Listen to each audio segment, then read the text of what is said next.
Lee, it feels like even just this afternoon, there's a lot of news breaking. John McAfee Yeah, allegedly Epsteined in jail. Uh, we've got all this information about January 6th and the voting. We're going to be talking today about the long and storied history of setups. How are you tonight, Lee? I'm good. Yeah, the McAfee thing broke just before I went on the air for my radio show, The Backstory. And John Kiriakou, my host, and I talked about it right at the top of the show. And I said, again, we'll see as it plays out. But John was a little more suspicious of it. I said, McAfee seems like the kind of guy who would take himself out. And Nah, he seems like the kind of guy who would pay to fake his own death. He's totally full of crap. it's possible, but he strikes me and always has as a guy like, let's say, Hunter Thompson, who Friedrich Nietzsche said, die at the right time. And McAfee, 75 years old, not getting any younger, had a very interesting life, and used to drink. You ever seen him drink on video? And Would blow and everything. What's that? He was doing cocaine and stuff, or joking Yeah, about doing yeah, cocaine and yeah, guns and. yeah. Absolutely. My son interviewed him. We were supposed Huh. to interview him, and then it was right around the time my show was. I right before I got fired, he took over, and so he ended up doing the interview. Is my recollection of the way that went down. But we'll see. But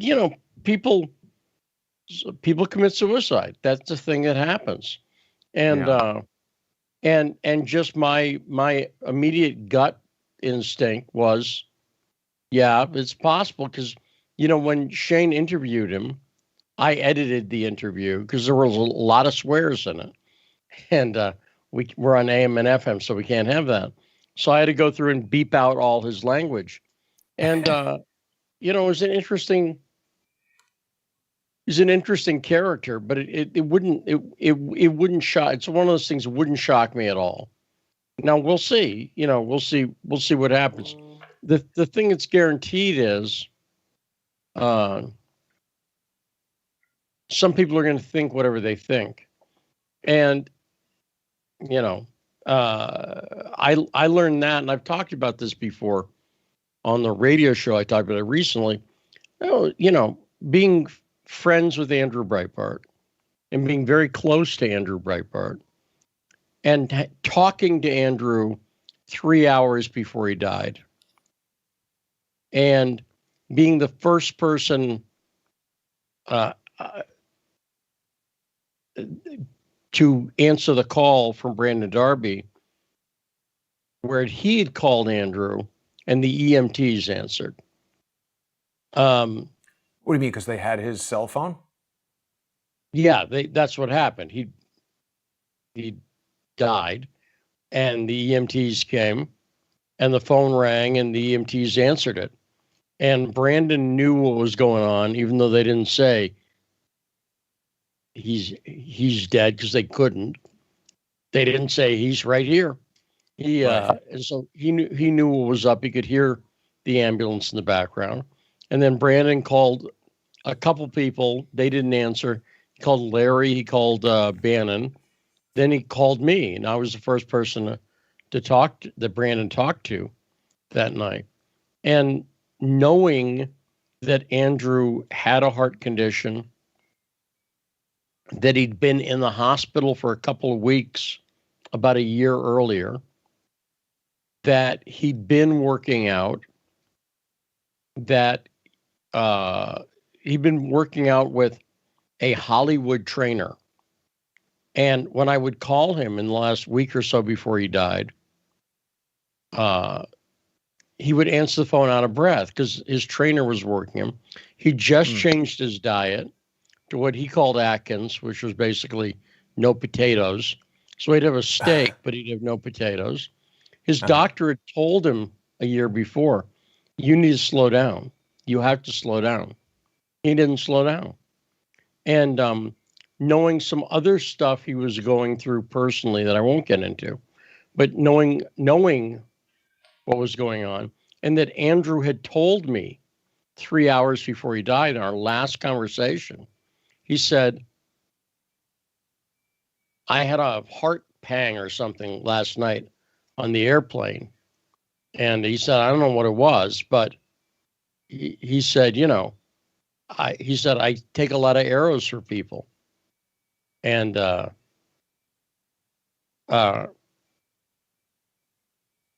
and somebody, and knowing a lot of details, after Andrew died,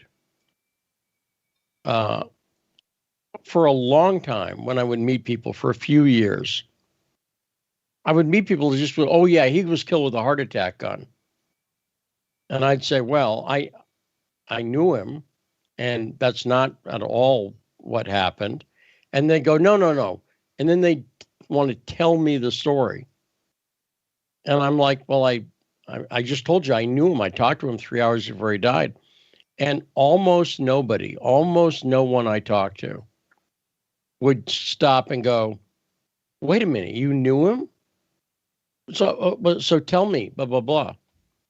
They weren't interested. They had a story, and yet they met somebody, me, who, knew him and who's an investigative journalist. And if I thought Andrew Breitbart were killed, I wouldn't drop it. It's just not, I don't do that with stories.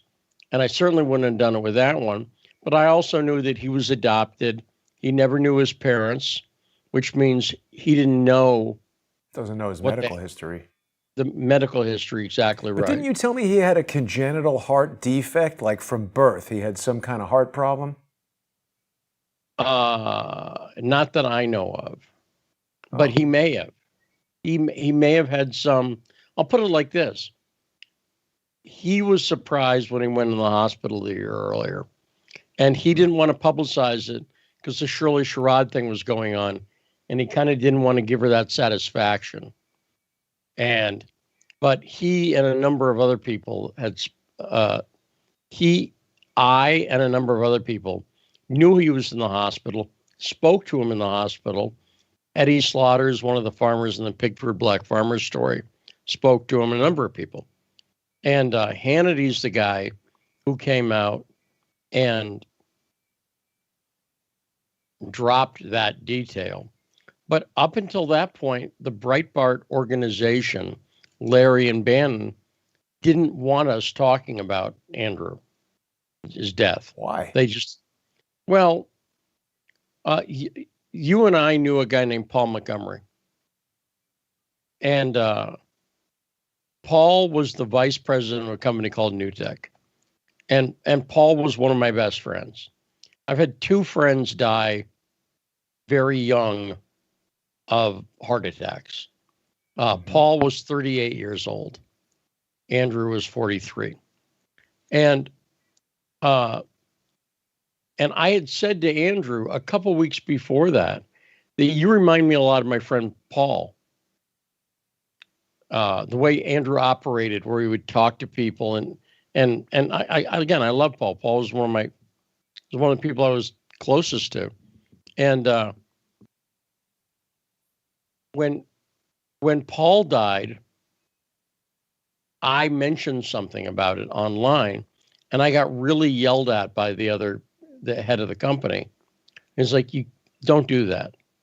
He's your friend, but he's CEO. Quite a rivalry between those two guys, weren't there? If you're talking about who I'm thinking about. I'm talking about Mike Moore is who I'm talking about. Oh, sorry, wrong guy.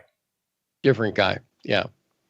And but people at I knew Andrew had died 8 hours before it was announced, and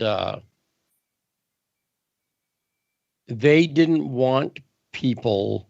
First off, he had kids, and that were old enough to know what was going on, but not old enough to be able to process it well. So I think part of it was trying to keep things. But I thought Breitbart did a very bad job. I would have smacked down the rumors that I saw developing. And people like Paul Joseph Watson is over at InfoWars.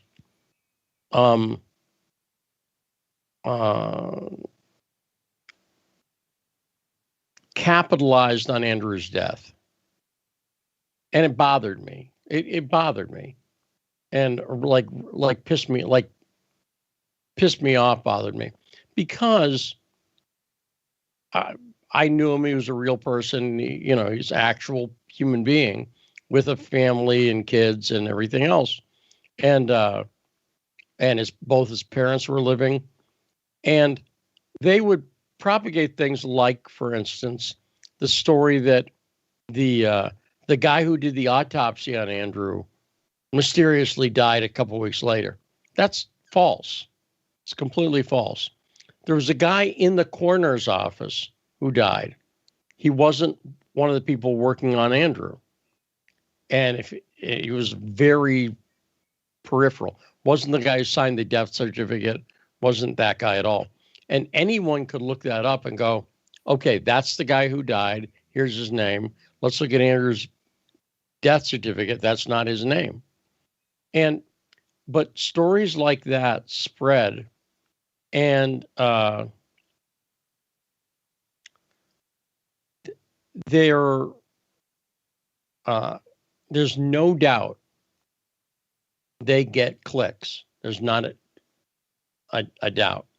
But they didn't make anybody smarter or more well-informed or anything about what was going on. And so after that experience, that was the first experience I'd had with someone who was famous, made the big news, breaking news. Andrew Breitbart, publisher, dead at 43, CNN and every place else. And you learn a lot about people in general.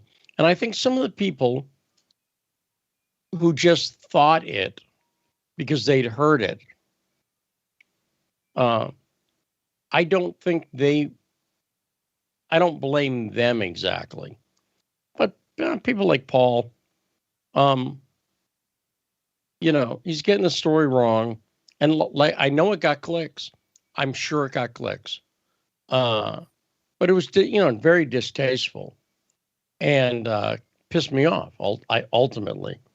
But I think it does say something about people and the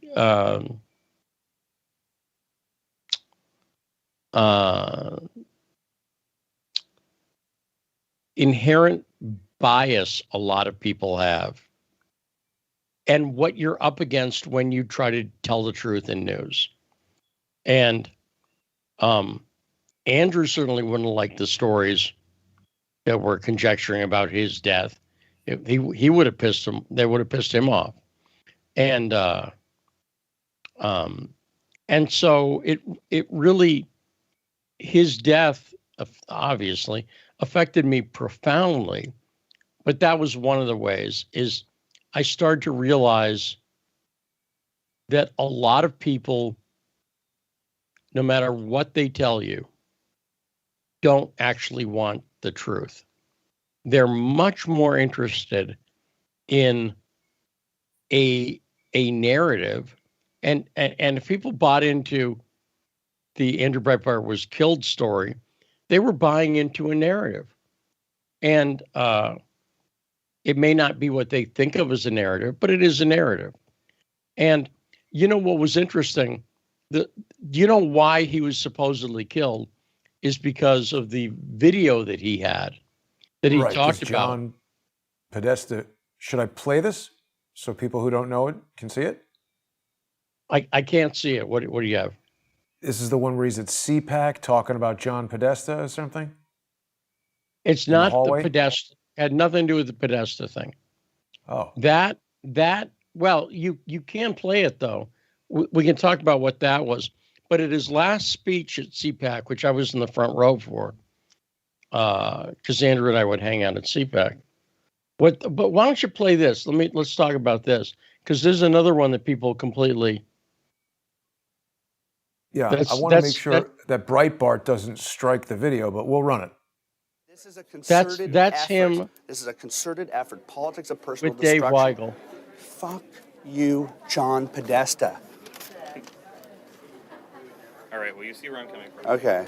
Yeah. When I talk, that's because I. Okay, so go back. It's the beginning. What's in Or maybe that's it. Wait. Play it? Play it again. concerted effort? This is a concerted effort. Politics of personal destruction. Fuck you, John Podesta. All right. Well, you see where I'm coming from. Okay. Yeah. When I talk, that's because I am interested in this ongoing, whatever the hell they're doing. What's in your closet, John Podesta? Big Podesta? Big Soros? Do you want us to play these games? Because we're playing to win. Yeah. So what he's upset about Podesta. Now, some people took that video, and when the Pizzagate stuff was going on, and this is when I really started to get personally upset with people like Cernovich, who'd never heard of Andrew Breitbart until 2014 or 2015. And he was on record for saying it. He was trying to say, oh, see, Andrew knew about Pizzagate. Pizzagate's bullshit. Pizzagate's a bullshit theory that was made up by people, and ultimately Pizzagate led to January 6th. So if there was a setup on January 6th, it was people like Cernovich, like Posobiec, like Ali, who was in with them by that point, and lying about people like Andrew Breitbart that they'd never heard of. And Andrew had said stuff about, like, I forget what the line was, but he said something about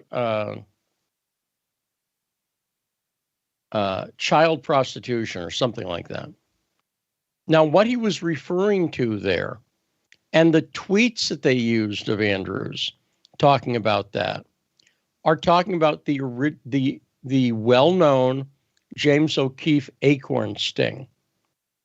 And all anybody had to do was look at the tweet from Andrew Breitbart and then look at the other tweets that were around it. He didn't just say one tweet about child prostitution out of the blue. He was talking about James O'Keefe did a sting on Acorn where he and Hannah Giles went in and were requesting money from Acorn. And it was obvious from the conversation that James was a pimp, was claiming that's what he was, that Hannah was a girl who worked for him. And they talked about underage prostitutes who they had. And Podesta connected into Acorn. And by the way, James was never dressed like that in those meetings, by the way. When he went into discussed that recently, that this photo was taken to promote the video and that he did exactly a little media intro that exactly right. And however, having listened to all of the Acorn interviews, it was 100% obvious what he was saying, right? Like it was not the pimp and prostitute thing.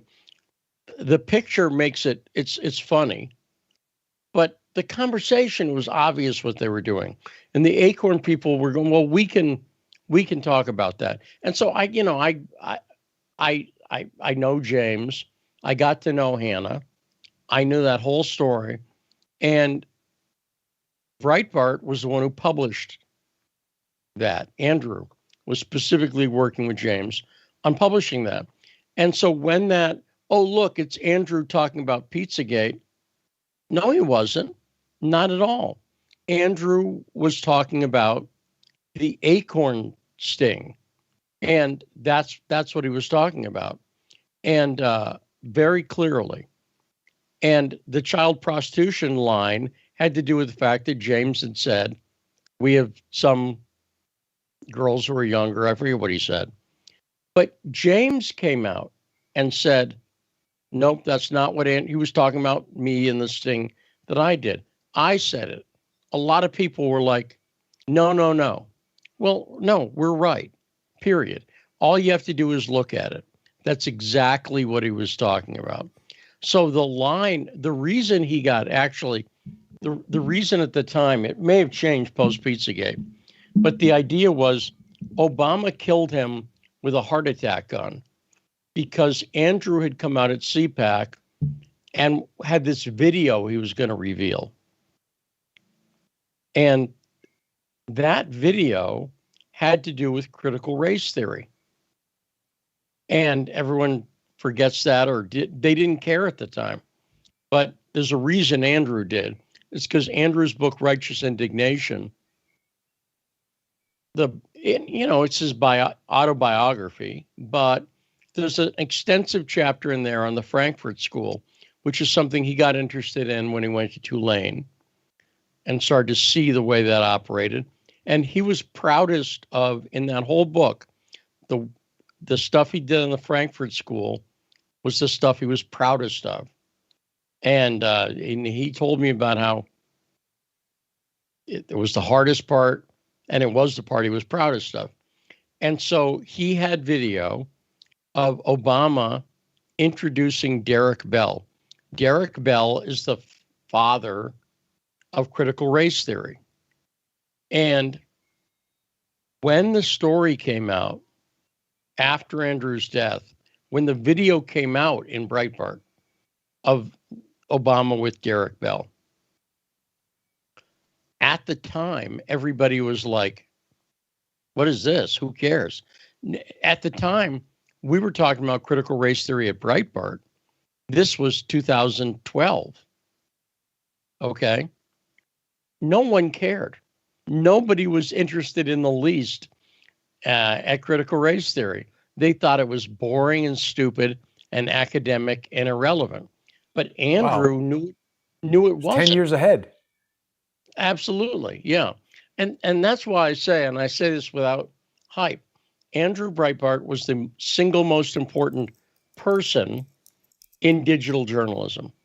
He was there working for Drudge when the Monica Lewinsky story broke. You can't have the history of digital journalism without the Monica Lewinsky story, right? He was there, okay? Huffington Post was his idea when he worked for Ariana. You can't have a history of digital journalism without Huffington Post was the first really big blogger platform with names everybody heard of, Rob Reiner, or Aaron Sorkin, or whoever. That was Andrew's idea, and he worked there. Then Breitbart, with all the stories they covered, and then subsequently, even after his death, Breitbart almost single-handedly got Trump elected. They were all in, and they also made Brexit happen. And that I will credit Bannon for. Breitbart London was the only news outlet that was just pro-Brexit. So if you were interested in Brexit, and if you're interested in topics like immigration, that's why I say on the Trump thing, Breitbart was all over immigration before Trump got in the race. I mean, they had. I'm not happy with Brandon Darby now, but Brandon and the work he did was very important on immigration pre-Trump, years before Trump. And so that outlet really drove a lot of things that were in the air. People were interested in Brexit and talking about it, but they didn't have an outlet. People were interested in immigration, but they didn't talk about it. We were talking about, 10 years ago, the black crime problem. And people like Brandon, and this is one thing I don't give him credit for, had said to me, hey, hey, man, why do we have this black crime section, man? I don't understand, man. What are we doing here? It seems kind of racist to me. And I said, well, the black crime statistics are off the hook out of any proportion to the population. I said, look, half the deaths, murders right now are young black men. And if half the murders were Irish people between the age of 50 and 70. Yeah, you right? got to look at it. That's a story. Now, is it that old Irish people are, I don't know what it is. I'd want to figure out what it is. Speaking as an old Irish American, I would go, well, okay, what's going on with that? And by the way, most of the victims were black. So even if your focus was on protecting black people, you should still be looking at it. I'm sorry to interrupt you, Lee, but we're just about out of time here.